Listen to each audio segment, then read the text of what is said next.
Hey everyone, Shubham this side. Welcome to my channel. इस समय रात के 2:09 या 2:10 होने वाले हैं। मैं आपके लिए पहला लेक्चर स्टार्ट करने जा रहा हूँ, रिकॉर्ड करने जा रहा हूँ, जो CUET BFA के लिए वेरी वेरी यूज़फुल होने वाला है। सो फाइनली आज मैंने टाइम निकाल ही लिया। जो इंस्टाग्राम के रील देखते देखते जो मैं टाइम वेस्ट कर रहा था, यूट्यूब के शॉर्ट्स देख रहा था उन सब के बाद फाइनली फाइनली मैंने टाइम निकाल ही लिया। और let's going to let's directly dive into our course. सो ये यूनिट 1 है। यूनिट 1 में हम पढ़ेंगे द राजस्थानी और पहाड़ी स्कूल्स ऑफ मिनिएचर पेंटिंग्स, जो CUET UG BFA entrance examination, जो BHU AMU इलाहाबाद यूनिवर्सिटी या फिर शांति निकेतन यूनिवर्सिटी कोलकाता में जो है, जो बहुत ज़्यादा फेमस है, या फिर अदर यूनिवर्सिटी जिसमें VFA का कोर्स चलता है, उसके लिए बहुत ज़्यादा हेल्पफुल होने वाला है। ठीक है। सो मैंने एक कोर्स डिज़ाइन किया है, पेड कोर्स, जिसका कोर्स फी 4999 है, जिसमें सिर्फ मैं 30 बच्चों को ही इनरोल्ड करूँगा। So if you want to get enrolled in this class, in this course, so you can contact on these telegram channels, on these details, on this email ID। वहाँ पे सारी डिटेल्स आपको मिल जाएंगे, आपको डिस्क्रिप्शन बॉक्स में सारी details मिल जाएंगे। और आप पेमेंट का स्क्रीनशॉट लेके आप इस ईमेल पे या फिर इस टेलीग्राम चैनल पे अगर आप भेज दोगे, तो वो क्या हो जाएगा आपके लिए, आपको नेक्स्ट 24 आवर्स में आपको ऐड कर दिया जाएगा, right. So I really hope this one is clear. Okay. So हम आगे चलते हैं। इसमें हम क्या क्या पढ़ेंगे, ये एजेंडा क्या है इस वीडियो का। एजेंडा यही रहेगा कि टाइम पीरियड क्या होगा, राजस्थानी और पहाड़ी मिनिएचर पेंटिंग्स का, किन किन एरियाज पे, किन किन लोगों पे इसका इन्फ्लुएंस रहा है। ठीक है। किस पे, किन किन लोगों पे इसका इन्फ्लुएंस रहा है, उसकी थीम और सब्जेक्ट मैटर्स क्या है, उससे रिलेटेड छोटे छोटे जो स्कूल्स हैं या फिर छोटे छोटे लोकेलिटी में जो फेमस आर्ट्स के स्कूल स्टैब्लिश्ड हुए, इफ एनी, हम उसको भी देखेंगे। इस पहाड़ राजस्थानी एंड पहाड़ी मिनिएचर आर्ट्स पेंटिंग्स के फेमस आर्टिस्ट कौन कौन से हैं और उनकी फेमस पेंटिंग्स क्या है। इनका हम एक कोरिलेशन करके पढ़ेंगे, जो आपके CUET BFA एग्जामिनेशन के साथ साथ आप, अगर आप BFA सब्जेक्ट आप 12th में पढ़ रहे हो या फिर 11th में पढ़ रहे हो, उसके लिए भी आपको हेल्प करेगा। तो जो राजस्थानी स्कूल ऑफ पेंटिंग है, ये उस पेंटिंग स्कूल को डिफाइन करता है जो राजस्थान राजस्थान या फिर वर्तमान के मध्य प्रदेश के कुछ शाही राज्यों के ठिकानों में फैली हुई थी, जैसे मेवाड़ हुआ। ठीक है। मेवाड़, बूंदी, कोटा, जयपुर, बीकानेर, किशनगढ़, जोधपुर, मारवाड़, मालवा, सिरोही व अदर एटसेट्रा एटसेट्रा। ये जो राजस्थानी स्कूल ऑफ पेंटिंग्स था, वो 16वीं शताब्दी के मध्य से 19वीं शताब्दी के प्रारंभ के मध्य इस शैली का लालन पालन यानी विकास हुआ। ओके। सो राजस्थानी पेंटिंग्स में एक बहुत फेमस नाम है, एक स्कॉलर हैं आनंद कुमार स्वामी का जिनका नाम आनंद कुमार स्वामी है। बहुत लोग स्कॉलर सबसे कंफ्यूज हो जाते हैं, जो PhD स्कॉलर्स होते हैं वो PhD स्कॉलर्स नहीं होते। स्कॉलर्स का मतलब होता है एक फेमस नाम, एक फेमस नाम मतलब एक जिनको बहुत ज़्यादा किसी पर्टिकुलर एरिया के बारे में नॉलेज हो, उसको स्कॉलर बोला जाता है। ठीक है। तो आनंद कुमार स्वामी ने 1916 में एक टर्म दिया, किसे टर्म दिया, जो जो मिनिएचर आर्ट्स राजस्थान और मध्य प्रदेश के शाही इलाकों में फैली हुई थी, उनको एक नाम दिया, उनका नाम दिया उसको राजपूत राजपूत पेंटिंग्स। क्या नाम दिया, राजपूत पेंटिंग्स का नाम दिया। क्यों, क्योंकि जो इसके राजा थे, इन जो एरियाज के जो शाही राजस्थान और मध्य प्रदेश के जो शाही इलाकों के राजा थे, या एलीट राजा थे, या फिर पेट्रॉन्स थे। पेट्रॉन्स मतलब जो सब्सक्राइब करते थे इन पेंटिंग्स के जो संरक्षक थे, वो राजपूत थे, मोस्टली राजपूत थे। सो इन उन्होंने इस नामकरण को अलग मुगलों की चित्रकला शैली से अलग अलग दिखाने के लिए किया, ताकि राजपूत जो चित्रकला है और जो मुगल चित्रकला है वो आपस में एक दूसरे में उनका अमलगमेशन न हो जाए, यानी वो आपस में खिचड़ी ना बन जाए। ठीक है। सो इसलिए इसीलिए मालवा शैली, जिसमें मध्य भारत की रियासतें यानी सेंट्रल इंडिया की जो रियासतें थी यानी मध्य प्रदेश हुआ और राजस्थान के कुछ हिस्से हिस्से हुए, भारत के उत्तरी पश्चिम हिमालय के पहाड़ी क्षेत्र में सम्मिलित भी हैं। अदर इलाके जो पश्चिम हिमालय के पहाड़ी क्षेत्र में सम्मिलित हैं उनको भी उन्होंने राजपूत शैली के अंतर्गत रखा। अब उत्तर पश्चिम का इलाका कौन सा हुआ, ये तो आपका मैंने एक एक मैं खींच देता हूँ। ये ऊपर नॉर्थ हो गया, ठीक है, ये साउथ हो गया और ये इधर ईस्ट हो गया। आपने नॉर्थ ईस्ट ईस्ट सुना होगा, ईस्ट हो गया और ये वेस्ट हो गया। ठीक है। तो ये जो ये वाला इलाका था जिसमें हिमाचल प्रदेश आता है, दिल्ली का कुछ इलाका आता है, पंजाब का कुछ इलाका आता है, क्योंकि स्वतंत्रता से पहले ये सब चीजें, मतलब अब हम एक नेशन नहीं थे, हम एक छोटे छोटे रियासतों में छोटी छोटी प्रिंसली स्टेट्स में हम क्या थे, डिवाइडेड थे। सो इसीलिए इन इलाकों को राजपूत पेंटिंग्स के नाम दिया कुमार स्वामी ने 1916 में। ठीक है।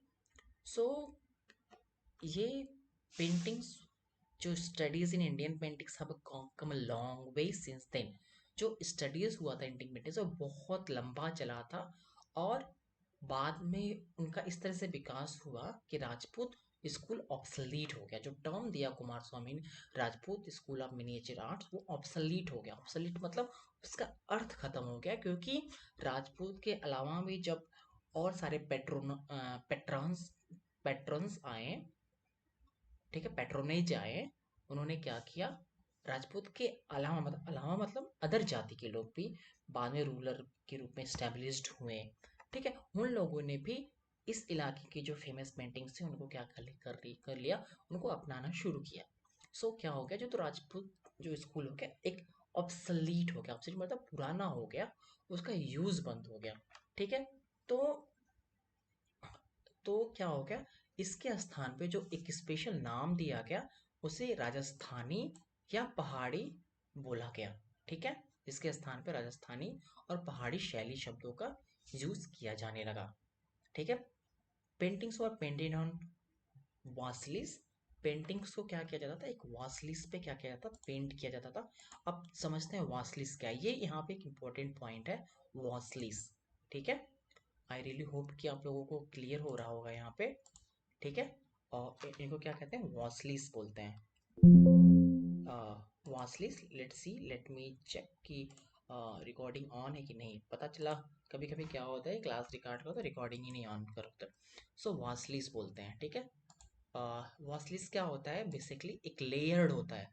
लेयर्ड क्या, लेयर्ड मतलब कई परतें होती हैं। जैसे ये एक सपोज ये आपका एक पेपर है, इसके ऊपर एक और पेपर चढ़ा दिया गया। ठीक है। एक और चढ़ा दिया गया, मल्टीपल पेपर्स बना दिए ताकि उनको ऐसे मोटा मोटा मोटा जिस तरह से डिज़ाइन की जरूरत हो, हम उन डिज़ाइन का अपने आप को हम डिवाइस कर सकें। ठीक है। तो एक क्या होता है कि हैंडमेड पेपर होता है, जो एक साथ उनको गूंद से ग्लू कर दिया जाता है, और इनको इनके आउटलाइन होता है, आउटलाइन मतलब उनका जो बॉर्डर होता है, ठीक है, उनके ऊपर स्केच कर दिया जाता है ब्लैक और ब्राउन में, और उनको एक मिक्स्ड कलर से क्या किया जाता है, से भी लिखा जाता है, या फिर मिक्स कलर का भी यूज करके उस पर छोटा सा नोटेशन हुआ या फिर सैम्पल पैचेस बना दिए जाते हैं, कलर पिगमेंट जो।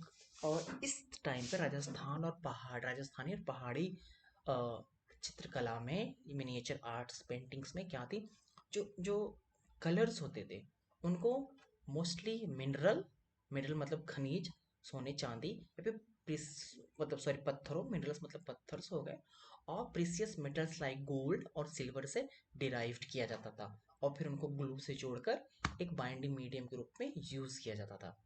ठीक है। और एक्चुअली यद्यपि जो कि इन शैलियों में जो भौगोलिक दूरी बहुत कम थी, भौगोलिक दूरी का मतलब राजस्थान और हिमाचल प्रदेश में दूरी बहुत कम है, लेकिन इनकी जो उत्पत्ति हुआ, जो उनका डेवलपमेंट हुआ, विकास हुआ, और जो उनमें एक स्ट्रॉन्ग आर्टी एक आर्ट का जो क्या कहते हैं, आर्ट आर्ट का जो वाइब था, जो कलर कलर की डिफ्रेंशिएशंस थी, कलर कुछ चमकदार था, कहीं बहुत ज़्यादा आंखों को शोभा देने वाला सौम्य था, तथा संयोजन के तत्व जो उनको जोड़ने वाले तत्व थे, या फिर एलिमेंट्स जैसे वास्तु हो गया, मानव कृतियाँ हो गई, प्रकृति का अंकन हो गया, उनको छापने की जो तकनीक हो गई, और प्रकृति की तरफ उनका आकर्षण जो हो गया, वो अलग अलग डिफरेंस अलग अलग था।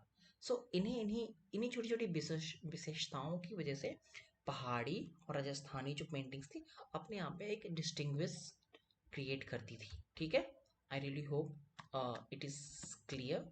ठीक है, जो चित्रों का निर्माण होता था, जो मेनली वसली पर किया जाता था, हमने बताया भी वसली क्या होता है। वसली क्या होता है, एक अलग विशिष्ट तकनीक है जिसमें कागज के पतले पन्ने को गोंद से चिपका कर आवश्यक मोटाई की वसली तैयार की जाती थी। वो जो एक जो मोटा दफ्ती नहीं बोलते, आपने दफ्ती देखा होगा रफ पेपर्स में या फिर कॉपीज में, वो एक तरह का वसली का एग्जाम्पल है, बट वो अलग है। ठीक है, इस प्रकार तैयार वसली पर काले या भूरे रंग से रेखांकन किया जाता था। फिर इसमें आवश्यक रंग भरा जाता था। रंग मुख्य रूप से प्रकृति से प्राप्त खनिज पदार्थों या जैसे मैंने बताया सोना या चांदी से बनाए जाते हैं, जिन्हें चिपकाने के लिए गोंद मिलाया जाता था। फिर अब अब देखो इसमें क्या होता था कि जो ब्रश होता था, ब्रशेस हम वो कैमल ऊंट के पूंछ के या फिर स्क्वायरल के पूंछ के स्क्वायरल था गिलहरी के पूंछ से ब्रशेस बनाते थे। On completion the painting was burnished with an agate to lend it a uniform sheen and an appealing रिस्प्लेंडेंस। सो क्या होता था, जब चित्रकला पूरी हो जाती थी तो उसे अगेट पत्थर से रगड़ा जाता था। एक तरह का स्पेशल पत्थर होता था, जिस तरह से जैसे मसाला कूटने के लिए सील लोढ़ा होता है, तो एक तरह से अगेट पत्थर भी होता था, तो उससे उसके उसे रगड़ा जाता था ताकि उस पर शाइन आ जाए, यानी चमक आ जाए, जिससे चित्र की ऊपरी सतह समतल हो जाए, चमकदार हो जाए तथा ओजपूर्ण हो जाती थी। चित्रकला एक सामूहिक कार्य होता था ओब्वियसली, क्योंकि इतने बड़े बड़े चित्र बनते थे, तो वो एक लोगों के द्वारा पॉसिबल नहीं होता था। उसमें मल्टीपल कार्य लेते थे, वो एक तरह का प्रोजेक्ट होता था। लेकिन आज के आर्टिफिशियल कलर आता है, आपने ब्रश खरीदा मार्केट से, पेंट खरीदा, I am not saying that कि काम आज मेहनत नहीं लगती, लेकिन उस टाइम पे थोड़ी मेहनत ज़्यादा लगती थी, बिकॉज कि उसको वो जो पेंटिंग्स था राजघरानों में जाता था, तो एक्सपेक्टेशंस भी बहुत ज़्यादा उस तरह से हाई होती थी। तो एक सामूहिक कार्य होता था जिसका एक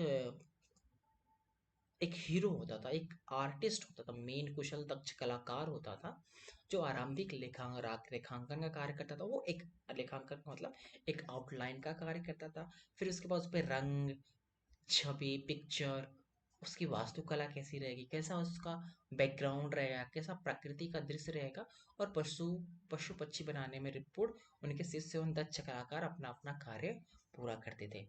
अंत में प्रधान कलाकार चित्र को अंतिम रूप देता था। जो अंत में जो मेन कलाकार होता था, जो मेन आर्टिस्ट होता था, वो पेंटिंग्स को लास्ट में फाइनल टच देता था। सुलेखक निर्धारित स्थान पर संबंधित श्लोक या पद लेता है। सुलेखक क्या होता है, एक आर्टिस्ट होता था, जो कि सपोज आप राजा हो, आप ये पेंटिंग्स आपके लिए बनाई जा रही है, तो आप चाहोगे कि उस पर कुछ लिखा जाए, आपके लिए कोई दोहा लिखा जाए, कोई श्लोक लिखा जाए, या फिर होता है ना कुछ किसी को बहुत पसंद होता है तो वो अपने कोट्स लिखवा देते हैं, तो उस तरह का कोट्स वो लिखते थे। ठीक है, आई really hope it is clear. ठीक है, और सो ये रहा जो इंट्रोडक्शन था राजस्थानी और पहाड़ी मिनिएचर पेंटिंग्स आर्ट्स का, वो इस वीडियो में मैंने कवर किया। फिर नेक्स्ट वीडियो में हम क्या करेंगे, थीम्स ऑफ पेंटिंग्स को हम कवर करेंगे। छोटा छोटा वीडियो में बनाऊंगा ताकि बोरियत भी ना हो आप लोगों के लिए को, और रिदम बना रहे। सो वीडियो ख़त्म करने से पहले अगर आपको कोई डाउट हो, कोई प्रॉब्लम हो, कमेंट सेक्शन में उसको डालना ना भूलें। थोड़ा एलोबरेट करके डालेंगे ताकि हमको समझ में आ जाए दोबारा क्वेश्चन, हम हमको दोबारा आपके क्वेश्चन को समझने के लिए मैसेज ना करना पड़े कि आप पूछना क्या चाहते हैं। तो थोड़ा क्वेश्चन को एलोबरेट करके पूछिएगा, कोई भी मीडियम रहेगा चलेगा। I am comfortable in both languages, Bhojpuri में भी पूछ पाए तो कोई दिक्कत नहीं। ठीक है, तो आई रियली होप कि आपको थोड़ा मज़ा आया होगा इस वीडियो में, और हम आगे के पार्ट में हम देखेंगे क्या क्या। आगे के पार्ट में हम थीम और सब्जेक्ट मैटर देखेंगे और फेमस पेंटिंग्स को हम देखेंगे। चलिए इस वीडियो को हम यहीं पे विराम देते हैं। तब तक के लिए नमस्कार, ख्याल रखिएगा, बाय बाय।